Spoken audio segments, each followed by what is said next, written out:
Hoy la palabra es del Salmo 24. El pasaje de hoy dice que este mundo y todas las cosas en este universo entero son de Jehová, y también habla sobre quién podrá entrar en aquel cielo y quién podrá estar ante Dios, y por lo tanto, dice que nosotros, el pueblo de Dios, debemos abrir las puertas del corazón para recibir a ese Rey de Gloria y debemos creer. Entonces, ¿cómo está hablando? Hoy queremos aprender sobre esto y compartir la gracia. Primero, el pasaje de hoy dice que este mundo y todas las cosas en este universo entero son de Jehová. En el Salmo 24, versículos 1 al 2 del pasaje de hoy, dice: De Jehová es la tierra y su plenitud, el mundo, y los que en él habitan. Porque él la fundó sobre los mares, y la afirmó sobre los ríos. De Jehová es la tierra y su plenitud, el mundo, y los que en él habitan. Aquí, tierra y mundo se usan de forma paralela para referirse a todo este mundo en el que vivimos los seres humanos. También aquí, su plenitud, y los que en él habitan, se usan paralelamente para referirse a todas aquellas cosas que llenan todo este mundo. Por ejemplo, las hierbas, los árboles y las bestias sobre aquella pradera, y las aves que vuelan por aquel cielo, y los peces y las tortugas en aquel mar. E incluso nosotros los humanos y hasta el ganado, se refiere a todas estas cosas. Es decir, esta palabra ahora mismo dice que todas estas cosas son de Jehová. ¿Por qué es así? Porque él la fundó sobre los mares, y la afirmó sobre los ríos. Ahora, al principio de esta frase se usa la conjunción hebrea, ki, para hablar sobre la razón por la cual todas las cosas de este mundo son todas, de Jehová. ¿Cuál es la razón? Dice que la razón es porque nuestro Dios fundó todo este mundo y las cosas del universo sobre aquellos mares, y las construyó sobre aquellos ríos. ¿Qué significa esto? En Génesis 1, versículos 9 al 10, dice: Dijo también Dios, júntense las aguas que están debajo de los cielos en un lugar, y descúbrase lo seco.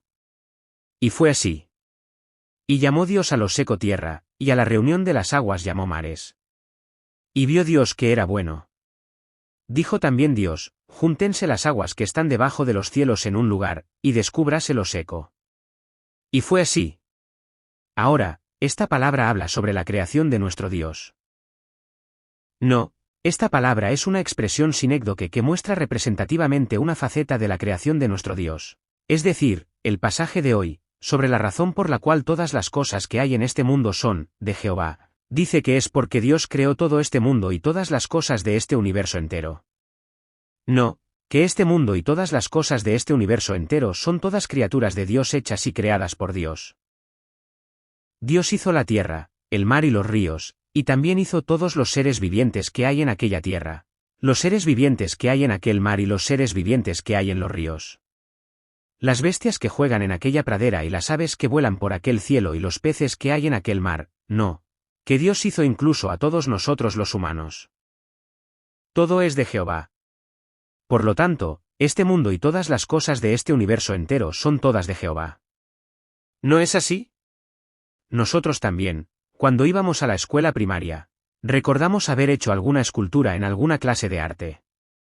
Amasando el barro para hacer un pájaro, un perro, un gato o un león que uno quería hacer. Entonces, ¿de quién pasan a ser esas cosas? Pasan a ser de la persona que hizo esa escultura. Es así, y no de otra manera, no pasan a ser de la persona de al lado o de algún amigo. Esto es igual para todas las cosas de este universo entero. Como Dios hizo todas las cosas de este universo entero, son de Dios. Sin embargo, la razón por la que se dice aquí, de Jehová, tiene otra razón, propósito e intención. Es para hacernos recordar el propósito de la creación de Dios. Es decir, ¿cuál es el propósito por el cual nuestro Dios creó este mundo y todas las cosas de este universo entero? Es únicamente para la gloria de nuestro Dios. Por lo tanto, si nosotros los humanos somos criaturas de Dios, por naturaleza debemos alabar y exaltar solo a Dios, quien es nuestro dueño. Debemos vivir siguiendo la voluntad de Dios y vivir en obediencia a su palabra. Además, en lugar de vivir para llenar mis propios deseos y satisfacción, debemos vivir para el nombre y la gloria de Dios. No, debemos pensar siempre en Dios, confiar en Dios y vivir dentro de Dios. De lo contrario, desviarse de este propósito de la creación y servir a cualquier otro ídolo, o actuar como siervos de Satanás, o vivir siguiendo solo los propios deseos corruptos y caídos, es algo incorrecto. Pero todas las cosas de este universo entero en este mundo se han desviado del propósito de la creación de Dios, y se han corrompido y caído. Como resultado, todas las cosas de este universo entero en este mundo están actuando como siervas de la corrupción, y todas se dirigen hacia aquel juicio eterno, hacia aquella perdición eterna. No, todos nosotros los humanos estamos tan corrompidos y caídos que ninguna persona puede acercarse a Dios ni puede, siquiera estar ante Él. Precisamente este es el significado contenido en lo que se dice aquí como, es de Jehová. En segundo lugar, el pasaje de hoy habla sobre quién podrá entrar en aquel cielo y quién podrá estar ante Dios. En el Salmo 24, versículos 3 al 4 del pasaje de hoy, dice: ¿Quién subirá al monte de Jehová, y quién estará en su lugar santo? El limpio de manos y puro de corazón, el que no ha elevado su alma a cosas vanas, ni jurado con engaño. ¿Quién subirá al monte de Jehová, y quién estará en su lugar santo? Aquí, monte de Jehová, y lugar santo, se usan paralelamente, y en primer lugar, se refieren a aquel santo monte del templo donde está la morada de la presencia de Dios, es decir, Jerusalén, pero en última instancia se refieren a aquel cielo o a Dios. Por supuesto, esto podría decirse que es una expresión poética, pero por otro lado, muestra la atmósfera religiosa de aquella época. Es decir, se puede ver que el pueblo de Israel de aquella época, en lugar de mencionar directamente a nuestro Dios como Jehová, solía representar su existencia a través de expresiones indirectas mediante un lenguaje eufemístico. Esto también era una forma de advertir contra el mencionar el nombre de Dios en vano y de expresar un corazón que desea temer y reverenciar a Dios aunque sea un poco más. Es decir, esta palabra ahora mismo se puede decir que es cercana a un lamento y un suspiro que dice: ¿quién podrá entrar realmente en aquel cielo y quién podrá estar ante Dios? En otras palabras, nosotros los humanos estamos tan corrompidos y caídos que ninguna persona puede entrar en aquel cielo ni puede siquiera estar ante Dios. Si es así, ¿quién podrá entrar en aquel cielo y quién podrá estar también ante Dios? El limpio de manos. Primero, todos los mandamientos de la ley que aparecen aquí debajo son expresiones sinécdoque que representan todos los mandamientos de la ley de Dios. Aquí, lo que se llama manos, también es una expresión sinécdoque que representa todas las palabras, acciones y toda la vida de nosotros los humanos. Es decir, ser limpio de manos representa a una persona que es inocente, sin culpa y sin mancha en todas esas palabras, acciones y vida. Una persona en la que no se puede encontrar ningún pecado. ¿Cómo es? ¿Podrá haber realmente una persona que pueda vivir así? ¿Podrá haber realmente una persona que sea inocente, sin culpa y sin mancha en todas esas palabras, acciones y vida, una persona en la que no se puede encontrar ningún pecado? Probablemente no habrá nadie que pueda vivir así. Porque nosotros los humanos estamos tan corrompidos y caídos que cualquiera es un ser que no tiene más remedio que vivir cometiendo toda clase de pecados. Por lo tanto, si se dice que solo una persona así, sin culpa, sin mancha y limpia, puede entrar en aquel cielo y también puede estar ante Dios, probablemente no habrá nadie así en este mundo. Puro de corazón. Aquí, ser puro de corazón, también se refiere a una persona que es pura, limpia e incluso en su corazón no tiene ni un solo pecado. Es decir, se puede decir que es una persona que no sabe odiar ni un poco a los demás, que no sabe tener envidia ni celos ni un poco, que tampoco pelea, que no tiene ninguna codicia, que si le piden ir 5 kilómetros acompaña 10, que si le piden la túnica entrega también la capa, no. Una persona que ama incluso a su enemigo como a su propia vida. ¿Cómo es? ¿Podrá haber realmente una persona que pueda vivir así? ¿Podrá haber realmente una persona que no sepa odiar ni un poco a los demás, que no sepa tener envidia ni celos ni un poco, que tampoco pelee, que no tenga ninguna codicia y que si le piden ir 5 kilómetros acompañe 10 y que entregue también la capa así? ¿Le piden la túnica? Probablemente no habrá nadie así. Por lo tanto, si se dice que solo una persona así, pura y limpia incluso en su corazón, que no tiene ni un solo pecado, puede entrar en aquel cielo y también puede estar ante Dios, no habrá nadie. El que no ha elevado su alma a cosas vanas. Aquí, esta palabra, alma, voluntad, es, nefes, en hebreo, que se refiere al alma de nosotros los humanos y, por otro lado, también representa las emociones, el anhelo, el amor, la alegría o la voluntad de esa alma. Es decir, aquí, no elevar el alma a cosas vanas, se refiere, de la forma más básica, a no dedicar la propia alma a servir ídolos y, yendo más allá, se puede decir que es no poner el propio anhelo, deseo, alegría o voluntad en las cosas de este mundo. Por ejemplo, amar y confiar en mi hijo, mi esposo o mis padres más que en Dios es poner mi voluntad y mi alma en cosas vanas. También, amar y alegrarse con el dinero, el honor, la popularidad o cualquier cosa del mundo más que con Dios es poner no solo mi alma, sino también el anhelo, el deseo, la alegría o la voluntad de mi alma en cosas vanas. Porque actuar de esta manera se puede decir que es, en cierto modo, lo mismo que servir a otro ídolo. De cualquier manera, tampoco habrá nadie en este mundo que pueda vivir sin poner así su voluntad en cosas vanas. Ni jurado con engaño. Vemos que aquí aparece la palabra, jurar. ¿Qué es este juramento? Se puede ver que el pueblo de Israel en la época del Antiguo Testamento solía hacer esta promesa de juramento, cuando establecía algún pacto con las tribus vecinas. Se puede decir que esta es una promesa que se hace poniendo por delante el nombre del Dios al que ellos mismos sirven. Es decir, es una confesión de que ellos mismos son personas que sirven a tal Dios y es una promesa en la que se empeña la vida, por así decirlo, diciendo que si ellos mismos rompen esa promesa, aceptarán recibir cualquier castigo de aquel Dios al que sirven.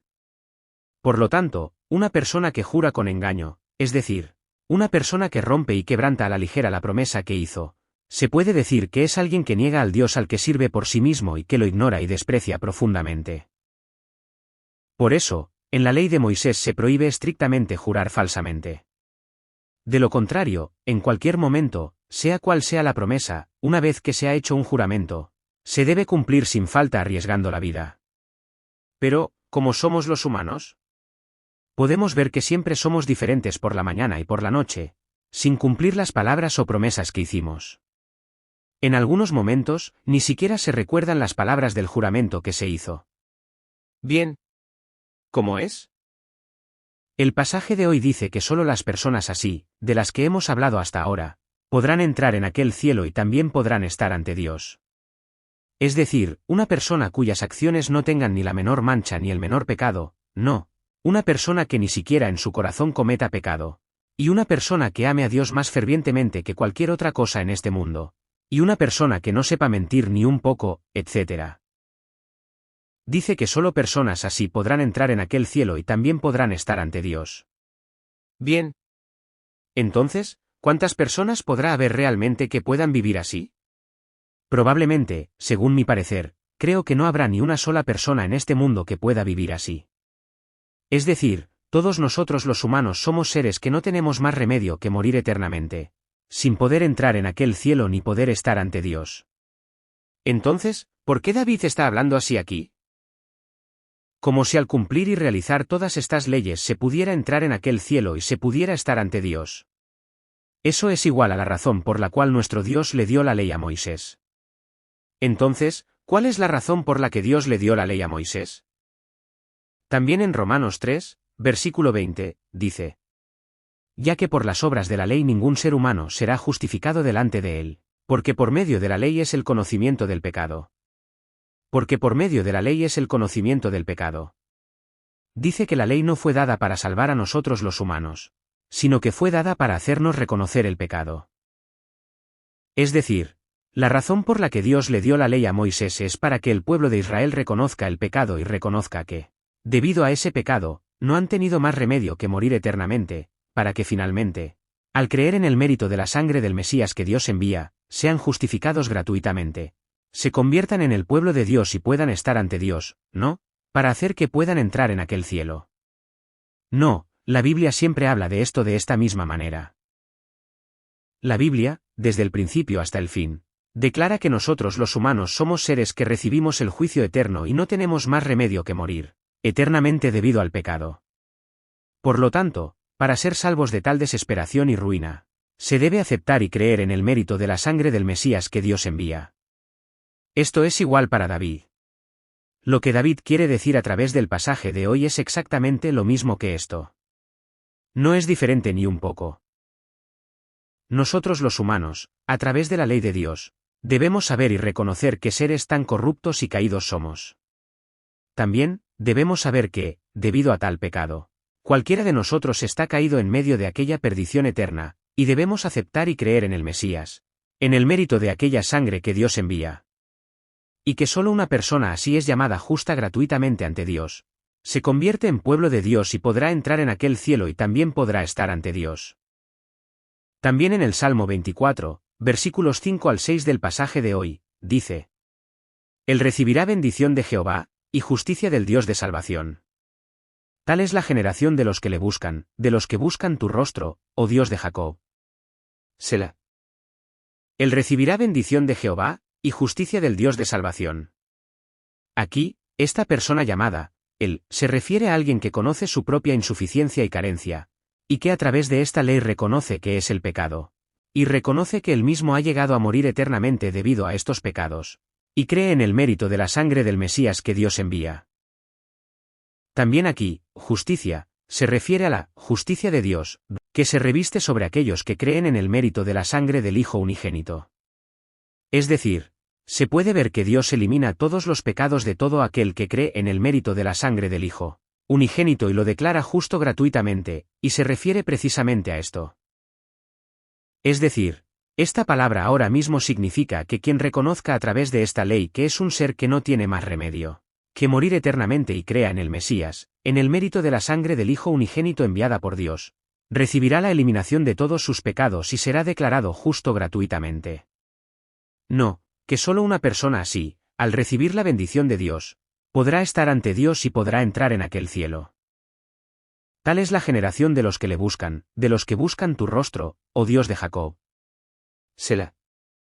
Aquí, el pronombre demostrativo, tal, se refiere a aquellos que, como se mencionó en la primera parte, reconocieron que son pecadores que no tienen más remedio que morir eternamente debido al pecado y fueron declarados justos por Dios al creer en el mérito de la sangre del Hijo unigénito. También aquí, la generación de los que le buscan, significa un grupo que tiene la misma dirección espiritual de buscar a Jehová, es decir, de buscar a Jesús el Mesías enviado por Dios, tras reconocer que no pueden obtener la salvación a través de las obras de la ley. No, se refiere a aquel grupo especial que recibió la bendición de Dios, para quienes el acto mismo de buscar a Jesús el Mesías enviado por Dios se convierte en su estatus e identidad. También aquí, Dios de Jacob, nos hace recordar al Dios que prometió dar bendición a Jacob en aquel vado del río Jaboc. En aquel entonces, se puede ver que Dios prometió que tomaría a todas las personas pertenecientes a Jacob como pueblo de Dios, se convertiría en su Dios y les daría bendición. También aquí, los que buscan el rostro del Dios de Jacob, se usa paralelamente con la generación de los que le buscan, que aparece antes, refiriéndose a aquellos que reconocen que son pecadores que no tienen más remedio que morir eternamente debido al pecado y que, en medio de tal desesperación, buscan la gracia de Dios que prometió dar bendición a Jacob. En otras palabras, nosotros, el pueblo de Dios salvado por creer en el mérito de la sangre del Hijo unigénito, somos tales bendecidos que han llegado a participar en el pacto que Dios le dio a Jacob. En otras palabras, una persona que reconoce a través de la ley que es un pecador que no tiene más remedio que morir eternamente, debido al pecado y que es salvado por creer en el mérito de la sangre del Hijo unigénito, es verdaderamente bendecida. No, que solo una persona así, por la gracia de Dios, podrá acercarse a Dios, podrá estar ante Él y podrá entrar en aquel cielo. Por último, el pasaje de hoy dice que, por lo tanto, nosotros, el pueblo de Dios, debemos abrir las puertas del corazón para recibir a ese Rey de Gloria y debemos creer. En el Salmo 24, versículos 7 al 10 del pasaje de hoy, dice: Alzad, oh puertas, vuestras cabezas, y alzaos vosotras, puertas eternas, y entrará el Rey de Gloria. ¿Quién es este Rey de Gloria? Jehová el fuerte y valiente, Jehová el poderoso en batalla. Alzad, oh puertas, vuestras cabezas, y alzaos vosotras, puertas eternas, y entrará el Rey de Gloria. ¿Quién es este Rey de Gloria? Jehová de los ejércitos, Él es el Rey de Gloria. Selah. Alzad, oh puertas, vuestras cabezas, y alzaos vosotras, puertas eternas. Aquí, esta puerta, no se refiere a la puerta de aquel templo, sino que se refiere a la puerta del corazón de nosotros los humanos. Además, esta es una expresión sinécdoque que también representa a todo nuestro ser humano, y aquí se personifica como si fuera una persona. Entonces, ¿por qué se expresa como puertas eternas? Eso es para designar específicamente a nosotros, el pueblo de Dios, entre tantas personas, indicando que nosotros, el pueblo de Dios, somos tales seres que viven eternamente. Por lo tanto, nosotros, el pueblo de Dios, debemos abrir por naturaleza las puertas del corazón y debemos recibir y creer en Jesús el Mesías que vendrá a esta tierra en el futuro. ¿Es por eso? Jesús dice en Apocalipsis 3, versículo 20. He aquí, yo estoy a la puerta y llamo, si alguno oye mi voz y abre la puerta, entraré a él, y cenaré con él, y él conmigo. Yo estoy a la puerta y llamo, si alguno oye mi voz y abre la puerta, entraré a él, y cenaré con él. Ahora, esta palabra es una palabra que Jesús dio al aparecerse a su discípulo Juan en aquella isla de Patmos alrededor del año 90 después de Cristo. Después de haber muerto desangrado en la cruz, haber sido sepultado y haber resucitado como un cuerpo espiritual al tercer día y ascendido al cielo, habiendo pasado décadas desde entonces.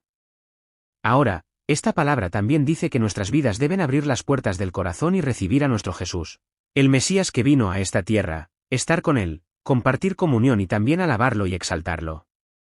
No se puede obtener la salvación solo por venir así a la iglesia y ofrecer adoración.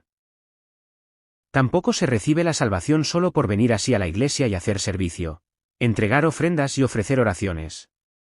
Entonces, ¿qué se debe hacer? Primero, debemos abrir las puertas del corazón y recibir a nuestro Jesús, el Mesías que vino a esta tierra, estar con él, compartir comunión y también alabarlo y exaltarlo. Entonces, nuestro Jesús entrará en esa persona, la tomará como su templo, estará con ella, la protegerá y la guiará hacia aquel cielo. Bien. Volvamos ahora de nuevo al pasaje de hoy. Por lo tanto, nosotros, el pueblo de Dios, debemos abrir las puertas del corazón, recibir a aquel Mesías Rey de Gloria y debemos creer. Es decir, se debe recibir y también creer sin falta en el Mesías, aquel Rey de Gloria, que Dios envía a esta tierra para salvarnos. Entonces, ¿qué sucederá? Y entrará el Rey de Gloria. Por supuesto, aquí este Rey de Gloria se refiere a Jesús el Mesías que vendrá a esta tierra en el futuro. Es decir, de esta manera, cuando nosotros, el pueblo de Dios, abrimos las puertas del corazón y recibimos y creemos en aquel Rey de Gloria, aquel Rey de Gloria entrará en esa persona, la tomará como su templo y estará eternamente con esa persona. Entonces, ¿cómo se presenta aquel Rey de Gloria? ¿Quién es este Rey de Gloria? Jehová el fuerte y valiente, Jehová el poderoso en batalla. Aquí, fuerte y valiente, y poderoso en batalla, se usan paralelamente para explicar complementariamente su significado. Primero, aquí, fuerte y valiente, significa que aquel Mesías Jesús es fuerte y tiene poder para salvarnos. También aquí, poderoso en batalla, significa que aquel Mesías Jesús tiene poder y es fuerte también en la batalla contra aquel Satanás. En realidad, podemos confirmar que Jesús, al morir desangrado en la cruz, destrozó toda la autoridad de aquel Satanás, devastó su campamento y desactivó por completo todo su armamento. En Colosenses 2, versículo 15, dice: Y despojando a los principados y a las potestades, los exhibió públicamente, triunfando sobre ellos en la cruz. Y despojando a los principados y a las potestades, los exhibió públicamente, triunfando sobre ellos en la cruz. La Biblia de versión común traduce esto de la siguiente manera: Por la cruz, capturó a los dioses celestiales del poder y la fuerza, desactivó su armamento, los convirtió en un espectáculo y los llevó en un desfile triunfal. Es decir, Jesús, al morir desangrado en la cruz, al eliminar todos los pecados de todo aquel que cree en esto, destrozó el poder de Satanás que reinaba como rey sobre nosotros los humanos utilizando la ley de que la paga del pecado es muerte, y devastó su campamento.